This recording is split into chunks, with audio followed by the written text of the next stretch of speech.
আচ্ছা, এবার আমরা লুপ দেখবো। হ্যাঁ, লুপ কি জিনিস সেটা তো জানি না। বারবার কোনো একটা কন্ডিশন আমরা দিব, ওই কন্ডিশন অনুযায়ী সেটা চলতে থাকবে, এটা হচ্ছে লুপ। আচ্ছা, তো আমরা এখানে কন্টেন্ট ডট পিএসপির মধ্যে এই যে এই জিনিসগুলা শো করাইছিলাম, রাইট? তো এইগুলো আমি যদি এখন ফাঁকা করে দিই, সাপোজ ব্ল্যাঙ্ক, তাহলে এখন এই যে এইটুকু অংশ ফাঁকা হয়ে যাবে না? ফাঁকা হয়ে গেছে, জাস্ট হেডার আর ফুটার টুকুন আছে, তাই না? এবার এই কন্টেন্টের মধ্যে আমরা লুপ চালাবো। তো এখানে পিএসপি শুরু করেন, শেষ করেন। এখন কোন লুপ চালাবো? মেইনলি এখানে হোয়াইল লুপ চালাবো। কি লুপ? While loop. ওকে, তারপরে এই জায়গায় একটা কন্ডিশন দিতে হয়, আর এই জায়গায় কি হবে সেটা লিখতে হয় কন্ডিশন মিললে, তাই তো? এটা আমরা জানি লুপের কাজ। আচ্ছা আচ্ছা, আমরা এবার এখানে কন্ডিশন দেবো, সেটা হচ্ছে একটা ফাংশন আছে, ঠিক আছে? ওয়ার্ডপ্রেসের নাম হচ্ছে হ্যাভ পোস্টেজ। কি নাম? Have postage. মানে যদি পোস্ট থাকে, কি থাকে? যদি পোস্ট থাকে তাহলে মনে করেন এখানে কিছু একটা শো করাবেন আপনি, ইকো পোস্ট আছে, এই কথাটা শো করাবেন। এখন আমি যদি রান করি তাহলে নিশ্চিত মানে ফাইলটা হ্যাং হয়ে যাবে। কারণ হচ্ছে মানে আমরা জানি যে লুপের একটা কন্ডিশন দিতে হয়, কন্ডিশনের পর একটা রেঞ্জ সেট করতে হয় যে সে কতদূর পর্যন্ত যাবে, না তো লুপ তো চলতে থাকবে, তাই না? তখন কি হয়, হ্যাং হয়ে যায়। তো এখানে জাস্ট আমি বললাম যে পোস্ট যদি থাকে সেগুলো শো করবে, তার কারণে এখানে হ্যাং হয়ে যাবে। এখন রেঞ্জ আমরা কিভাবে দিতে পারি? আমরা যদি রান করি তো কিন্তু হ্যাং হয়ে যাবে, এটা 100% শিওর। আপনারা দেখবেন। তো আমি রান করতেছি না, কারণ কি, হ্যাং হয়ে যাবে এই জন্য। আচ্ছা, তো রেঞ্জ কিভাবে দিতে হয়, রেঞ্জটা কিভাবে দিতে হয়, ঠিক আছে, ওইটা আমরা এখন দেখব। আচ্ছা, তো এটার জন্য, রেঞ্জের জন্য আমরা এখানে লিখতে পারি দি পোস্ট। কি লিখতে পারি? দি পোস্ট মানে হচ্ছে পোস্ট কয়টা আছে, আমাদের পোস্ট কয়টা আছে টয়টা এখানে শো করা। যেরকম আমরা যে কোনো একটা ভ্যারিয়েবল নিয়ে ডলার সাপোজ এ নিয়ে আমরা প্লাস প্লাস করতাম না, একটা রেঞ্জ, বা হচ্ছে এক ধাপ পর পর সে আসবে এরকম দিতাম না, একটা রেঞ্জ সেট করতাম না, যে এর নিচে হলো এত, ওই রকমই জাস্ট এখানে যদি পোস্ট থাকে এবং পোস্ট কয়টা আছে সেগুলা, হ্যাঁ, শো করাও। তো এখন যদি আমি সাপোজ রান করাই, দেখেন তো কিছু আসে কিনা। এই যে দেখেন, পোস্ট আছে কথাটা কয়বার রিপিট করছে? পোস্ট আছে দুইবার না? আচ্ছা, এখন আমরা ড্যাশবোর্ড থেকে যদি পোস্টে যাই, এখানে একটু লক্ষ্য করেন কয়টা পোস্ট আছে এখানে? দুইটা পোস্ট আছে না? এই দুইটা পোস্টই এখানে রিপিট হচ্ছে এখানে, কিন্তু লেখাটা কি আছে? পোস্ট আছে। কারণ কি, আমি ইকো করছি কি পোস্ট আছে। বুঝাইতে পারছি? আপনি যদি মনে করেন যে এখানে কনফিউজ, আপনি এখানে একটা নতুন পোস্ট করেন, লেখেন হচ্ছে নতুন পোস্ট, এখানেও সব লেখেন নতুন পোস্ট, পাবলিশ করেন। আচ্ছা, এইবার যদি আপনি রিলোড দেন, দেখবেন যে এই কথাটায় যে পোস্ট আছে এই কথাটা আরেকবার রিপিট হয়েছে। দেখেন আরেকবার চলে আসছে, দেখতেছেন? তাহলে কি আমরা এখান থেকে ডাটা নিয়ে আসতে পারতেছি না? যতটা আছে কার মাধ্যমে? জাস্ট এই যে এটার মাধ্যমে, হ্যাভ পোস্টেজ এবং দি পোস্ট, একটা রেঞ্জ, যতগুলো পোস্ট আছে সেগুলো, আর হ্যাভ পোস্ট যদি পোস্ট থাকে, ঠিক আছে? এই দুইটা শর্তের মাধ্যমেই কিন্তু নিয়ে আসতে পারতেছি আমরা। আচ্ছা, এবার আমরা চাইতেছি যে এখানে আমাদের কথাটা শো করছে, কিন্তু আমাদের কি করতে হবে? আমাদের হচ্ছে এখান থেকে যে পোস্ট গুলা শো করাইতে হবে, টাইটেল, কন্টেন্ট, এগুলো শো করাইতে হবে, তাই না? এই জন্য দেখেন মজার জিনিস কি করতে হবে, এখানে যে এই আছে পোস্ট আছে কথাটা না লিখে লিখবেন ইকো গেট দি টাইটেল। কি লিখলেন?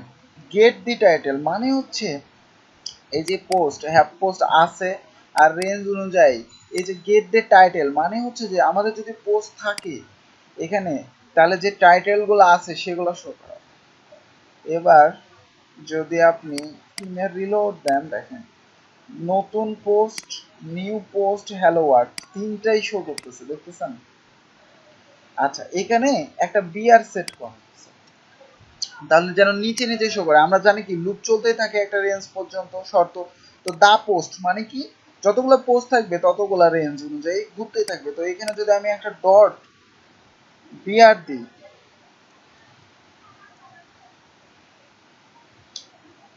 এখানে যদি আমি একটা বিআর সেট করে এবার রিলোড দেন, তার নিচে নিচে আসবে, এই যে দেখেন নিচে নিচে চলে আসছে। তো নতুন post, new post, hello word এগুলো কোথা থেকে শো করতেছে এখন? এই যে দেখেন নতুন post, new post, hello world. Even আমি আমি যদি আর একটা পোস্ট করি নতুন, সাপোজ লেখেন হচ্ছে যে আরেকটা পোস্ট, ওকে, আরেকটা পোস্ট পাবলিশ করেন, এই যে এখন এখানে চারটা হয়ে গেছে না, একটা রেঞ্জ তৈরি হচ্ছে যেখানে কয়টা হয়েছে, চারটা। এটাই হচ্ছে দি পোস্টের মাধ্যমে আসতেছে, দি পোস্ট এখানে এটা রেঞ্জ, ওকে, অটোমেটিক্যালি। এবার রিলোড দেন, দেখেন চারটা হয়ে গেছে, আর একটা পোস্ট, চারটা পোস্টই কিন্তু আমরা এখন নিয়ে আসতে পারতেছি ডাইনামিক্যালি, দেখেন এখান থেকে পারছি না? তো আমরা এটাকে আরেকটু সুন্দর করতে পারি। আমরা এখানে গেট ডি টাইটেল ইউজ করছি, তাই না? গেট ডি টাইটেল যখন আপনি ইউজ করবেন তখন এখানে অবশ্যই ইকো করতে হবে, কিন্তু আপনি যখন ডি টাইটেল ইউজ করবেন, শুধু যদি ডি টাইটেল ইউজ করেন তাও কিন্তু আসবে, কিন্তু তখন ইকো করা লাগে না। কি করা লাগে না? ইকো করা লাগে না। এখন বিআরটাতে প্রবলেম করবে, বিআর আমাদের ইকো করতে হয় না। দেখেন এই যে আর একটা পোস্ট, নতুন পোস্ট চারটায় আসছে, কিন্তু এখানে এখন বিআরটা কাজ করে নাই। কাজ করছে? বিআরটা কাজ করে নাই, কারণ হচ্ছে এটাকে আমাকে ইকো করতে হবে, তাই না? এই জন্যই আমি এখানে গেট দি টাইটেল লিখছি, গেট দি টাইটেল, এটাকে গোটাটাকে ইকো করছি। গেট মানে কি পাওয়া, তখন সে রিটার্ন অবস্থায় থাকে তখন ইকো করতে হয়। আর দি টাইটেল মানে গেট কথাটা যখন না থাকে তখন ফাংশনগুলো কি করতে হয়? ইকো করতে হয় না, এমনি এমনি শো করবে, ওটা ইকো করাই থাকে, ওকে। আচ্ছা, এবার আমরা এক কাজ করতে পারি, সেটা হচ্ছে এটা বাদ দেন, আমরা সাপোজ এখানে একটা h1 নিতে পারি, h1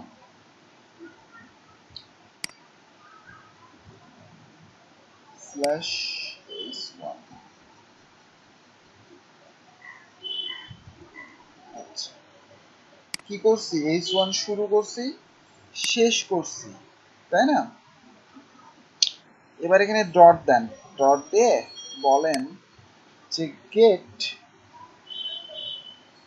দি কন্টেন্ট, সরি গেট দি টাইটেল, যেহেতু আমরা টাইটেলগুলো শো করাবো, টাইটেলগুলো শো করবো, এবং প্রত্যেকটা টাইটেলে h1 কথাটা চলে আসবে না? আচ্ছা, 5 নম্বর লাইনে সমস্যা হচ্ছে,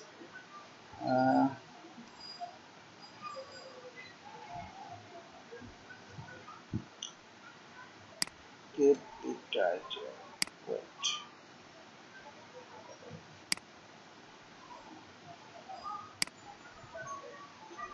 আচ্ছা এখানে এটা বাদ, এটা দেওয়ার দরকার নেই। এবার রিলোড দিলে এই যে দেখেন প্রত্যেকটা h1, ঠিক আছে, চলে আসছে, দেখতেছেন? ফুটার সেকশন কি, এটা ফুটারের অংশ, আমাদের চারটা পোস্ট, এই চারটা পোস্টই কিন্তু শো করতেছে, করতেছেন? তো আমরা এখানে h1 ও লাগাইতে পারতেছি, দেখেন এখানে h1 আছে।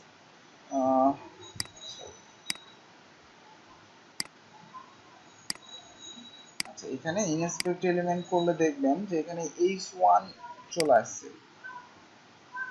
এই যে h1 আর একটা পোস্ট, নতুন পোস্ট, দেখতেছেন? তো এখন চাইতেছেন প্রত্যেকটার নিচে নিচে কন্টেন্ট গুলো শো করবে, কিভাবে? যে এক একটা কন্টেন্ট আছে, এই যে এখানে নিচে নিচে কন্টেন্ট আছে না, এই যে এগুলা এগুলা শো করবে, মানে কন্টেন্ট যেগুলো দেওয়া আছে যেটা। তো এটার জন্য কি করবেন? জাস্ট নিচে মনে করেন আপনি একটা কন্টেন্ট গুলা শো করবেন, তো ইকো করেন, ইকো করে পি এর মধ্যে মনে করেন শো করাবেন, পি পি ট্যাগের মধ্যে। তো এখানে আপনি HTML এর পি ট্যাগ দিতে পারেন, দিয়ে ডট দেন, ডট দিয়ে এবার কন্টেন্ট শো করানোর জন্য কি ফাংশন ইউজ করতে হয়, গেট দি কন্টেন্ট। আপনি দি কন্টেন্টও ইউজ করতে পারবেন, বাট গেট দি কন্টেন্ট কেন ইউজ করতেছি, তখন ইকো করবো তাই, ঠিক আছে। আচ্ছা, তো এখানে পিটা এবার শেষ করেন,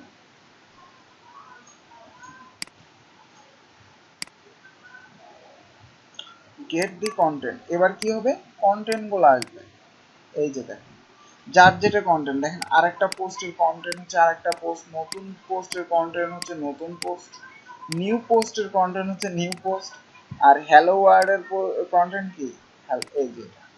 আপনি চাইলে এখন কন্টেন্ট গুলা মানে অন্য দিয়েও দেখতে পারেন। সাপোজ দেখেন লোরেন ইপসাম থেকে কিছু কন্টেন্ট নিয়ে আসি, দিয়ে চেঞ্জ করে দেখি যে কাজ করতেছে। তো আমরা পুরোটা জিনিস কিভাবে ডাইনামিক করতে হয় দেখেন, দেখাচ্ছি জাস্ট।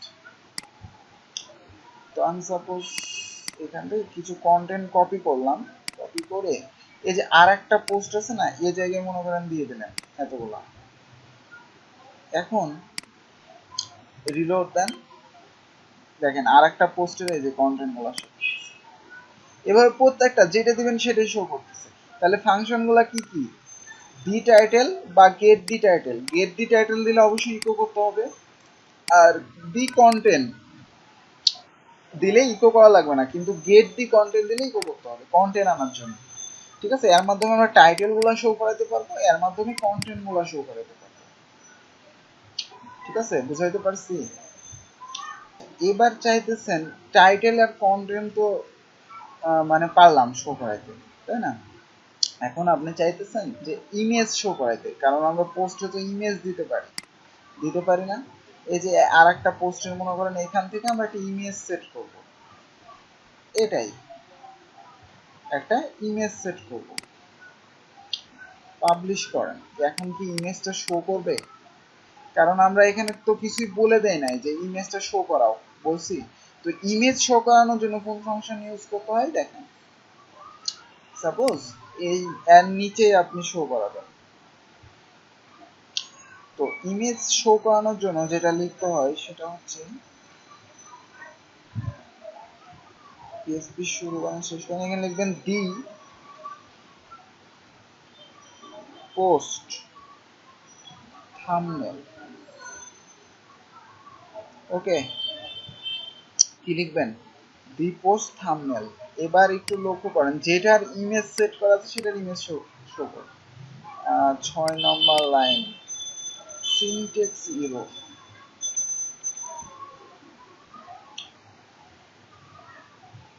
দি পোস্ট থাম্বনেল। আচ্ছা, আমরা এখানে মানে ভুলে পিএসপি দিয়ে ফেলাইছি, নিচেরটা পিএসপি তখন নিতেছে না, কারণ আমরা এখানে তো পিএসপি শো করেছি শেষ করেছি, তাই না।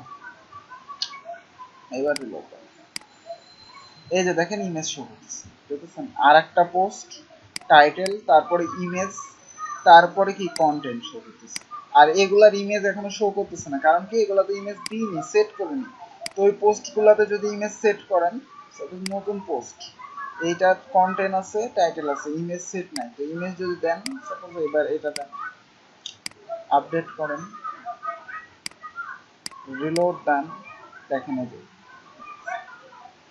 তো বুঝতে পারতেছি এখানে একটা কনফিউশন হতে পারেন যে এর আগে তো আমরা ইমেজ অন্যভাবে সেট করলাম, মানে ফাংশন ডট পিএইচপি তে কি লিখছিলাম, কাস্টম ব্যাকগ্রাউন্ড, না সরি, এই যে পোস্ট থাম্বনেলস এর মাধ্যমে আমরা কি করছি, এইখানে এটা নিয়ে আসছি, এইটা নিয়ে আসছি, তাই না। আর এখানে অ্যাপিয়ারেন্স এর মধ্যে ব্যাকগ্রাউন্ড সেট করার জন্য আমরা কাস্টম ব্যাকগ্রাউন্ড আনছিলাম, কিন্তু বিভিন্ন পোস্ট আর পেজ এখান থেকে এই যে ফটোটা সেট করলে আমাদের ওয়েবসাইটে কোন ফাংশনের মাধ্যমে শো করবে, সেটা হচ্ছে এটা, দি পোস্ট থাম্বনেল ফটোটা, ঠিক আছে। তো আমরা এখানে তিনটা জিনিস শিখলাম, একটা হচ্ছে চারটা জিনিস শিখলাম, একটা হচ্ছে কিভাবে লুপের মাধ্যমে নিয়ে আসবো পোস্ট, তারপরে টাইটেল কিভাবে শো করাবো একটা ফাংশন, ইমেজ কিভাবে শো করাবো একটা ফাংশন, এবং কন্টেন্ট কিভাবে শো করাবো সেগুলো একটা, ঠিক আছে।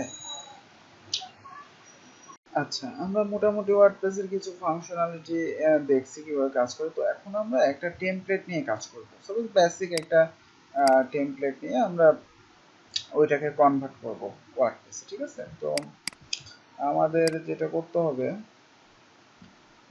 এইখানে বেসিক থিম নামের একটা ফোল্ডার আছে। তো এইটা নিয়ে আমরা আপাতত কাজ করি, ঠিক আছে। এটা নিয়ে আমরা আপাতত কাজ করি। আচ্ছা, তো এখন আমরা যেটা করব, এই ফোল্ডারটা এখান থেকে কপি করলাম, কপি করে আমাদের থিম ফাইলের মধ্যে নিয়ে যাচ্ছি। তো আমাদের থিম ফাইল হচ্ছে এক্সট্রা, তার মধ্যে হচ্ছে new theme, WP content theme. এই যে এখানে নিউ থিম নামে বানাচ্ছিলাম না একটা, তো এখন আমরা এইটা বানাবো। আর একটা ফোল্ডার সাপোজ বেসিক থিমই থাকলো, এর মধ্যে আমরা বানাবো। ওকে, আচ্ছা। এখন কথা হচ্ছে যদি এটা থাকে তাহলে আমরা জানি যে আমাদের কি প্রবলেম হয়। সাপোজ আমি যদি ড্যাশবোর্ডে যাই, অ্যাপিয়ারেন্স থেকে থিমে যাই, দেখেন এখানে কিছু একটা ইরোর প্রবলেম করতেছে, তাই না, যে এটা কমপ্লিট না ওই থিমটা। আচ্ছা, তো ওইটাকে আমাদের ঠিক করতে হবে না। এখানে আমাদের মেন একটা style.css লাগবে। তো এখানে একটা ফাইল আছে, এটাকে আমরা style.css বানাবো। ওকে, ওদের একটা নিজস্ব সিএসএস ছিল, ওটাকে আমরা style.css বানাইছি। আর index.html আছে না, এটাকে আমরা কি করব, পিএসপি বানাবো। দুইটা ফাইল চলে আসছে না, ঠিক হয়ে গেছে না। এবার যদি আমরা এখানে থিমে যাই তাহলে আমাদের এটা দেখাবে, এখানে আমাদের একটা থিম চলে আসছে অলরেডি, যে বেসিক থিম। এটা ফোল্ডারের নাম থেকে পাচ্ছেন, তাই তো। আচ্ছা, ঠিক আছে। এইবার আমাদের এখানে একটা ইমেজ দরকার। তো আমরা এখান থেকে কি করব, একটা ইমেজ নিব। তো আমরা এই যে এখান থেকে একটা টুলস আছে ইমেজ নেওয়ার, স্ক্রিনশট নেওয়ার। তো আমি এখান থেকে ইমেজটা নিতেছি। 1200x900 লাগবে আমাদের। আচ্ছা, পরেও আমরা কেটে নিতে পারবো, সমস্যা নেই, রিসাইজ করে নিতে পারবো। আর একটু নিচে নামাই। ওকে, এটাই কাটি, সেভ দিলাম। সেভ দেওয়ার পরে আমরা হচ্ছে আমাদের এটা থিম ফাইলে নিয়ে যাব। stdocs, তার মধ্যে হচ্ছে এক্সট্রা, তার মধ্যে new theme, WP content theme. এখানে বেসিক থিমের মধ্যে এবার আমাদের ফাইলটার কি নাম লাগবে, screenshot.png, রাইট। তো এখানে স্ক্রিনশট লেখাই আছে, জাস্ট এখানে ওয়ানটা কাটে দিই, এটাই নাম হওয়া লাগবে, screenshot.png। আচ্ছা, এবারে যে screenshot.png-টাকে একটু রিসাইজ করে নিই আমরা। পেন্টে যে এনে রিসাইজ করবেন, সাপোজ কত, 1200x900। সেভ দিলাম, সেভ হয়ে গেছে। আচ্ছা, তো এবার আমরা যদি এখানে আসি থিমের মধ্যে, দেখেন তো ইমেজটা শো করতেছে, সুন্দর মতো শো করতেছে না থিমের। আচ্ছা, এবার এটাকে যদি অ্যাক্টিভ করি আমরা, এবার যদি আমাদের সাইটে রিলোড দিই, দেখেন শুধু HTML গুলা পাচ্ছে, ডিজাইন পাচ্ছে না।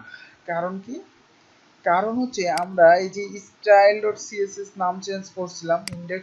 এবার এক কাজ করি, এটাকে গোটাটাকে সাবলাইম টেক্সট ওপেন করি, এই যে সাবলাইম টেক্সট, ঠিক আছে। তো এই তো আমরা style.css যদি ক্লিক করি, দেখি যে এই অবস্থা। আবার যদি index.php যেটা বানাইছি, এখানে দেখেন একটু লক্ষ্য করেন, এই যে এখানে কোন ফাইলের লিংক করানো আছে, এই যে এই ফাইলটার না। সুতরাং সিএসএস একটাও পাচ্ছে না, যার কারণে ডিজাইন চেঞ্জ হয়ে গেছে। কারণ আমরা কি করছি, এখন style.css নাম দিয়েছি। তো এগুলো আমরা এখন ঠিক করব, সমস্যা নাই, ঠিক আছে। আচ্ছা, তার আগে আমরা যেটা করি সেটা হচ্ছে যে এটা HTML5 ফরম্যাটে নিয়ে আসি। এগুলো এখন লাগে না, ঠিক আছে।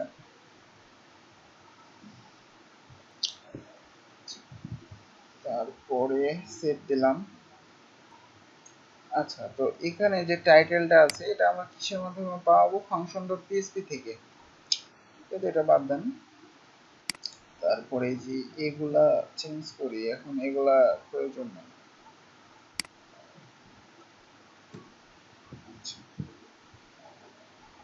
তারপরে এখানে কি লিখবো? Style dot CSS.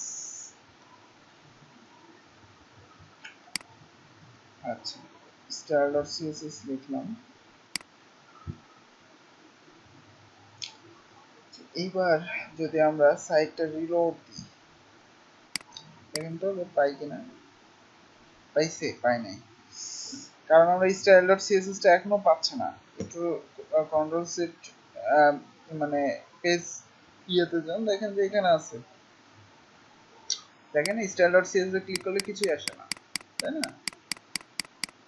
তো আমরা যেটা করতে পারি সেটা হচ্ছে, প্রথমেই আমরা যেটা করব সেটা হচ্ছে যে এই যে হেড শেষ করার আগে স্টাইল ডট সিএসএস এর লিংকটা আমরা করতেছি, সমস্যা নাই। হেড শেষ করার আগে আমরা কি লিখবো? এখানে পিএসপি শুরু করেন শেষ করেন, এখানে লিখবো ডব্লিউপি হেড, ঠিক আছে? আর বডি শেষ করার আগে, বডি, এই যে বডিটা, এর আগে কি লিখবো? পিএসপি শুরু করেন শেষ করেন, এখানে লিখেন ডব্লিউপি ফুটার।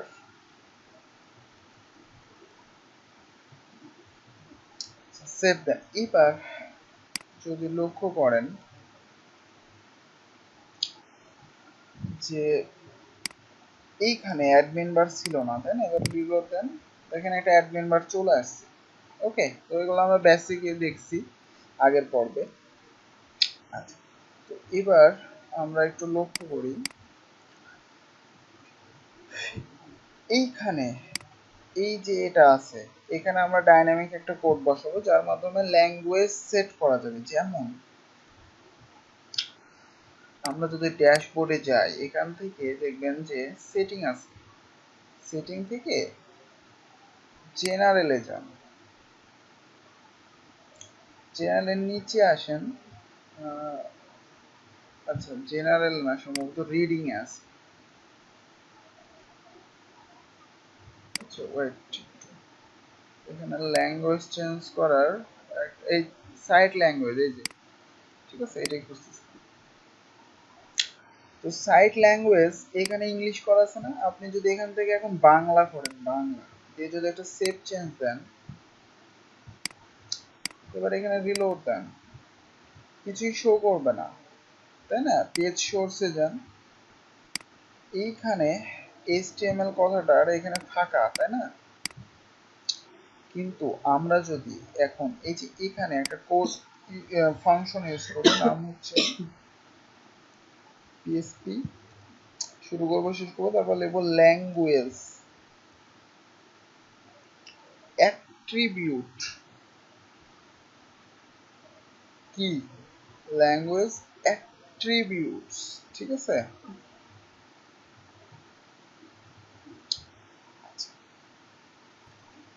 এখানে টিইএস হবে, অ্যাট্রিবিউটস। এবার যদি আমরা সাইটে রিলোড দিই, দেখেন কিছু ফন্ট চেঞ্জ হয়েছে না? এবার কন্ট্রোল ইউ চাপেন, মানে পেজ সোর্সে যান, এইখানে লক্ষ্য করেন বিএনবিডি দেখতেছেন, অটোমেটিক এই যে ল্যাং বিএনবিডি হয়ে গেছে, মানে বাংলার। আর এখানে যেহেতু আমরা বাংলা এখনো লিখিনি, কিন্তু এখানে একটু ফন্ট চেঞ্জ হয়ে গেছে, বাংলার নিয়ে গেছে, ঠিক আছে? তো আমরা এখান থেকে যেটা চেঞ্জ করব অটোমেটিক্যালি সাইটে, সেটা ল্যাঙ্গুয়েজ চেঞ্জ হবে। এই যে দেখেন এগুলাও চেঞ্জ হয়ে গেছে। আচ্ছা, তো এখান থেকে আমরা এখন যদি আবার ইংলিশ করে দিই, যে সেভ করি,